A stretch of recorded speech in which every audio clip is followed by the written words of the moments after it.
innovation and technology, I myself am pretty useless with that. And I agree. Fancy taking one of those little thumbtacks in your stomach on Saturday.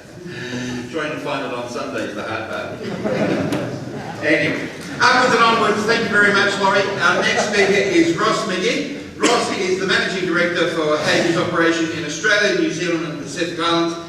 He's responsible for the local team and strategic direction of the firm. He's lived and worked in Australia, the USA and Asia. He certainly knows the business and he certainly knows the industry. Would you please welcome Ross to the stage? I've got a background in using technology, so watch me stuff this up, Laurie.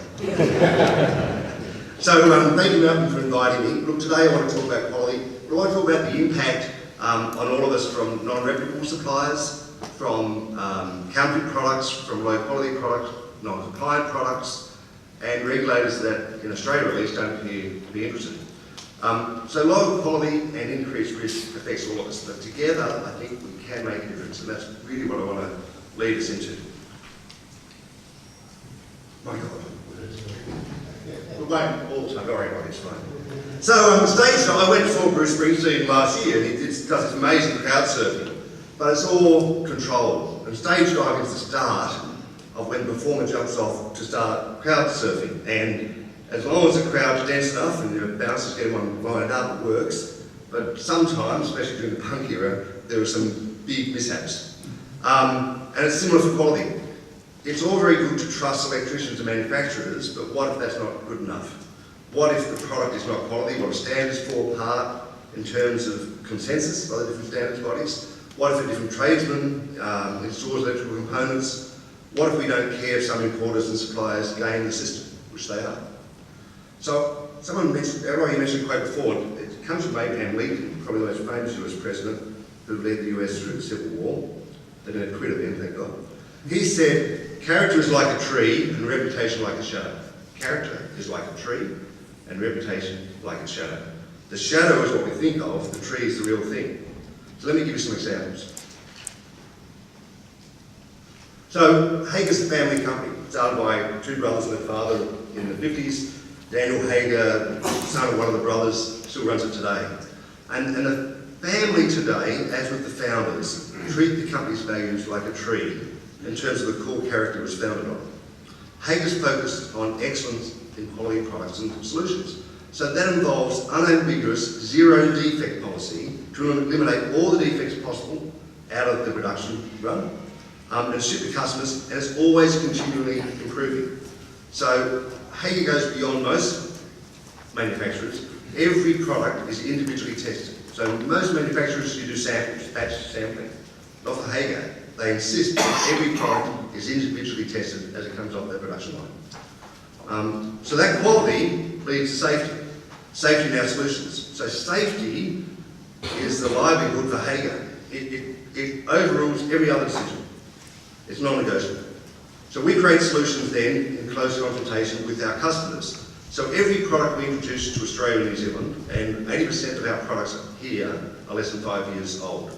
So they involve 40 to 50 workshops with electricians to work out how can we make it safer, how can we make it easier to install, how do we improve the product. Now, we then try and be innovative, and so wherever we can, we try to design 4 points of differentiation into our products over anyone else. And that takes time, costs money, but it produces a better quality outcome. So our products then are priced higher because of all of that, and we strive to make them better. So let's look at that versus some others. So now we can talk about infinity cable.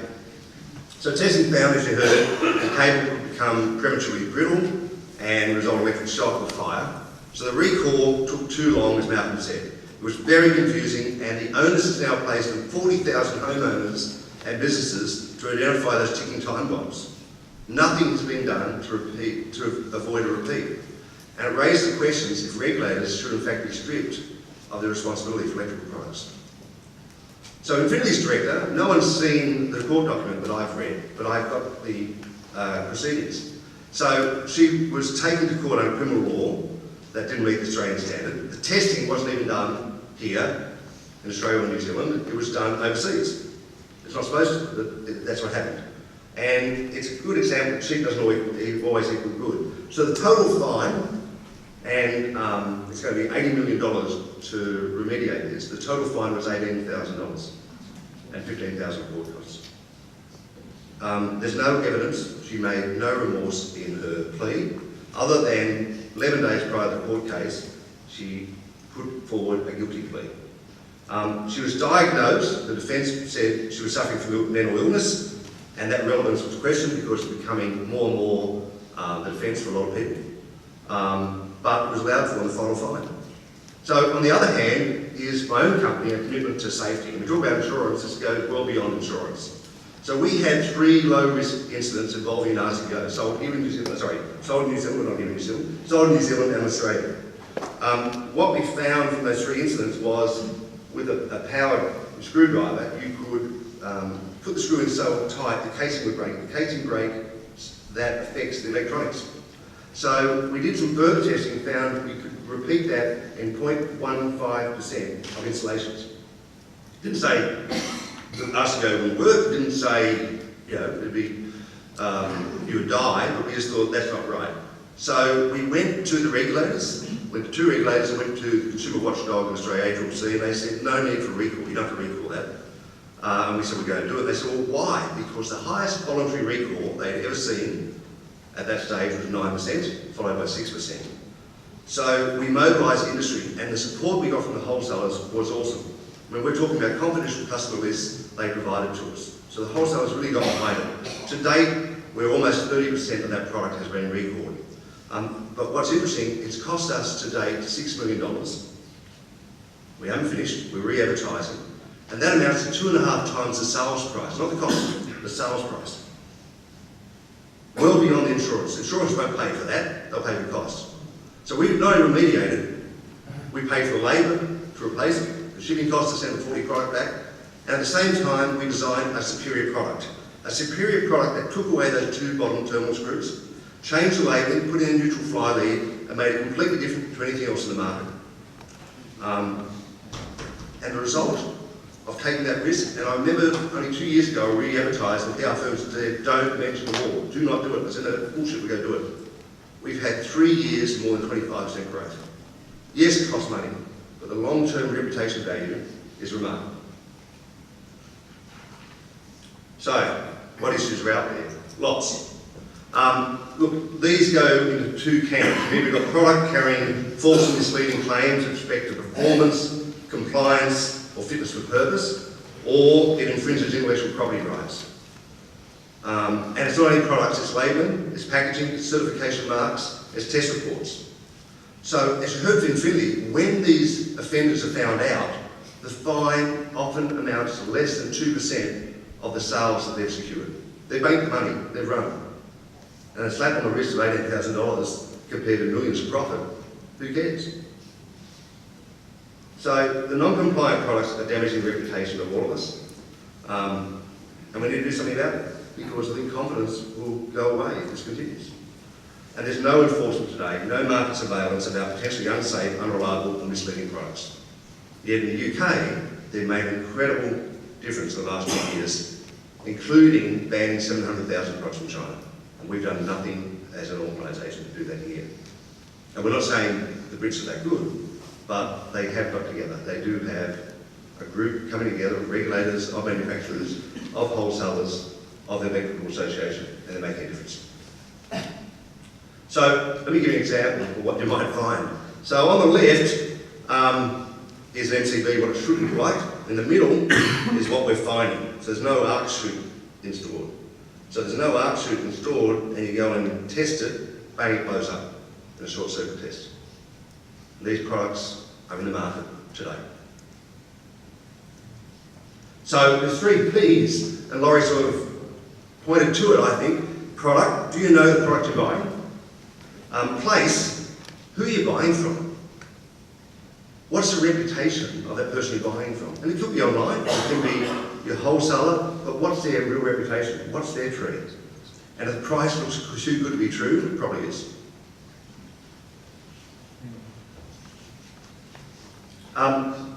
There is no study across both nations of the scale of the problem, but this was a good one Malcolm referred to by AI Group, which is a peak industry body, probably in manufacturing in Australia.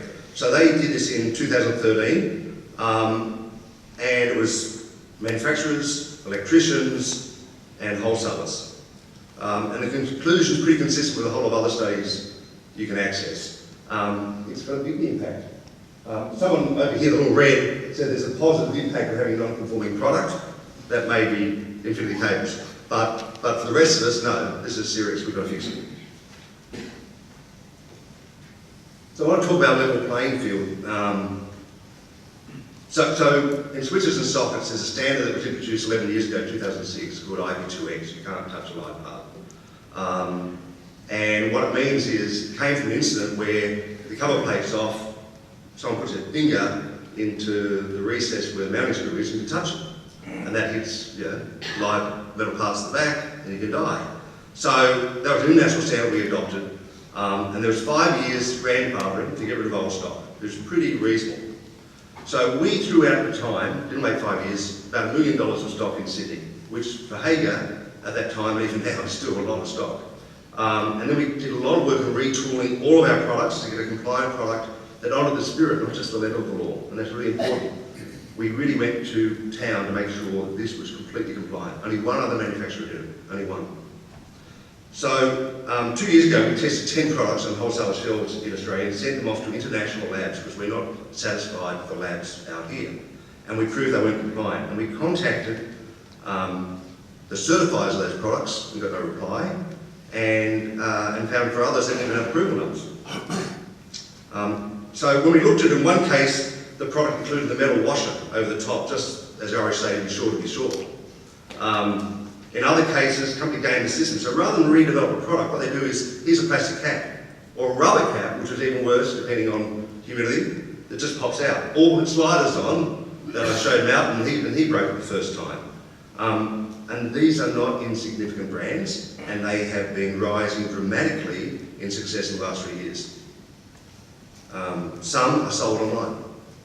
Some are in major retail stores. So with Malcolm's help and advice, he showed us, well, here's what you do, Ross. You write for every regulator. Let's go to town and see what happens. So we wrote to the regulators, no reply. We wrote to ERAC, the governing body of the regulators, and their reply was, they're not responsible for enforcement of standards. That's not their responsibility. In a letter that I'm happy to share with anyone. So compliance with standards are relevant and very important public safety issue. And lack of enforcement makes it a very unfair market. Why crash $1 million and then $500,000 in retooling if that's what they think? So, is the message of shambles or is disastrous or three? And I want to give you 4 examples of why I think that.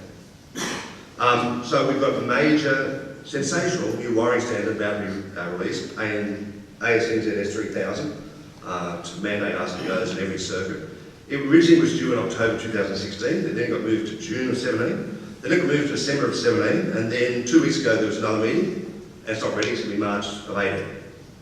And the delays meant costs of millions of dollars to manufacturers. It's about 18 months to tweak and ask and go for something different. You know, in our case, we thought there'd be a 100 millisecond requirement, or 100 milliamp, sorry.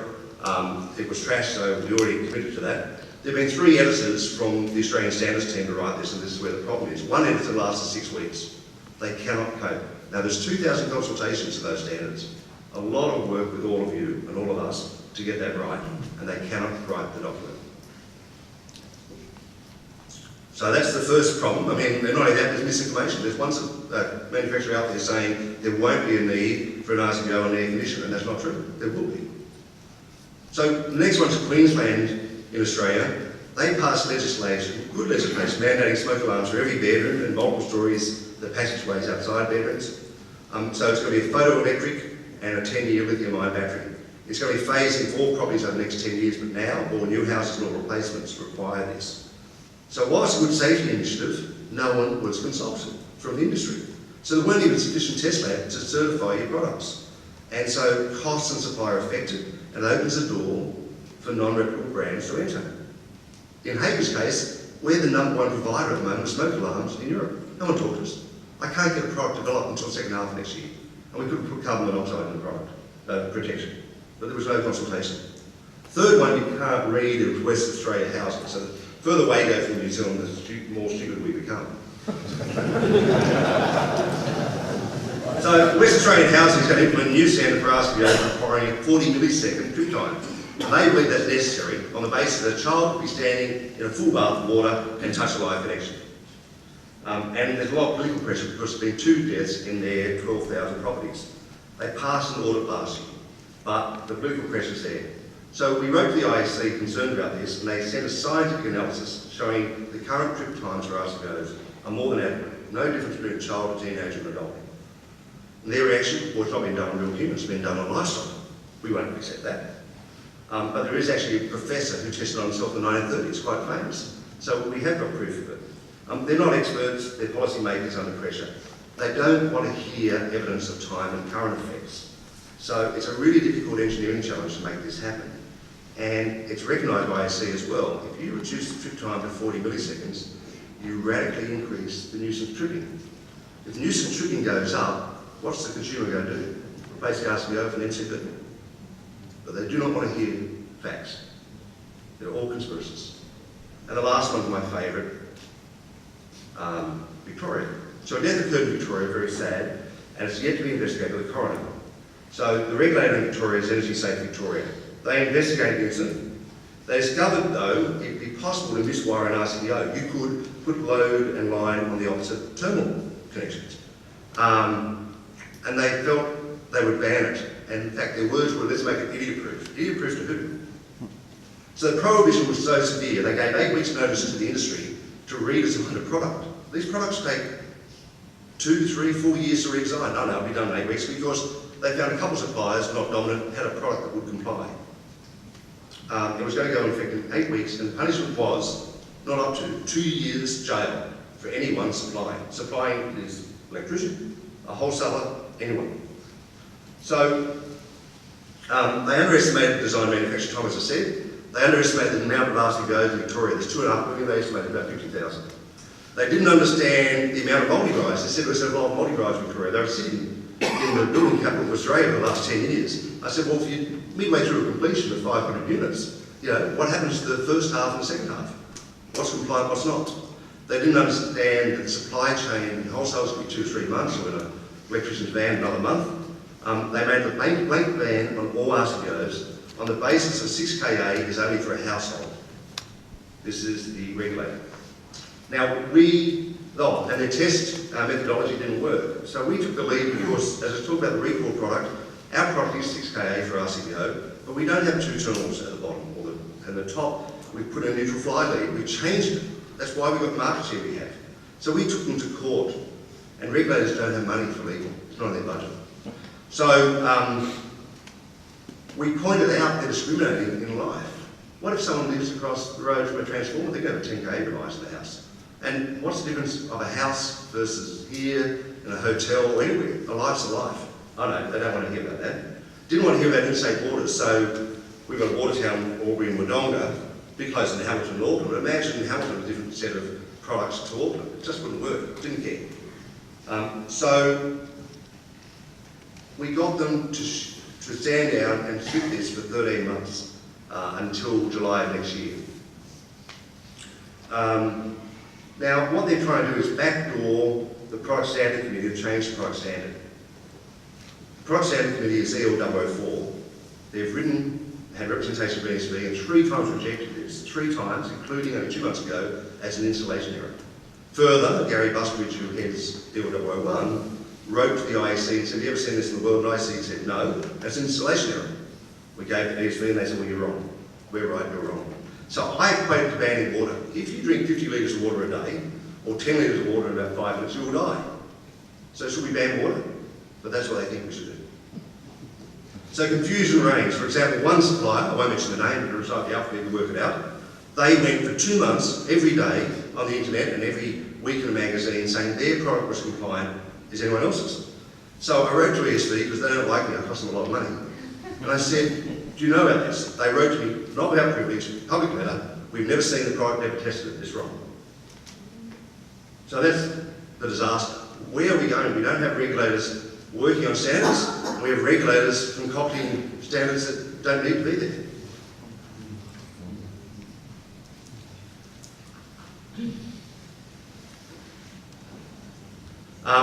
So scientific method is well proven. Donald Trump may not think so, but it's well proven. But these conspiracists come up with an idea, and they then anchor their thoughts on that idea, and no amount of data, testing on livestock is how we normally test on humans, that doesn't sway them.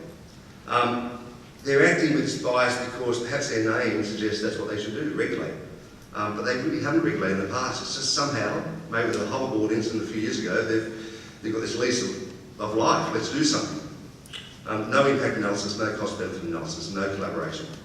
So we all here have very strong incentives to do good, and we're punished by losses or damaged reputations or go out of business, but regulators rarely have that same feedback, the same cost. They don't care if the regulation's good or not. It doesn't make any difference. So where are we going to go? We've all got a responsibility. Regulators have to work with us. We're not conspiracists. The tests that manufacturers do, the big manufacturers, are huge. We can identify thousands of use cases with different ways electricians install products and simulate that. Why don't they have access to that? We can show them. Their ANZ standards needs better funding and better people. The point of distribution really is the main gateway, and we have to help that and have to work with us. We need MEA, we need members associations who carry a voice, because regulators don't have money, but they don't have bad press. And we need a regular forum. The regulators have to come together around the table every year or more to make this a better world.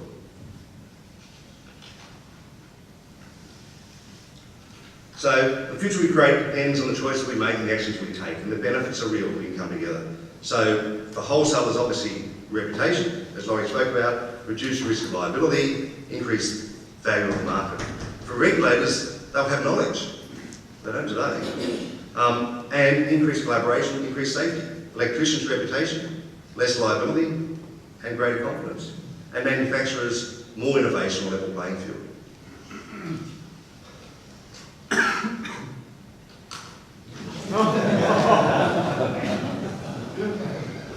So, many people believe counterfeiting is a victimless crime. Many believe regulators are there to enforce standards after assessing the facts. Our industry is about a reputation for safety, and as I said from Abraham Lincoln's words, quality and safety is our treat. So we need to work together to overcome what I would see as currently spectating, ensure that the shadow doesn't get to be seen as the tree. Thanks very much.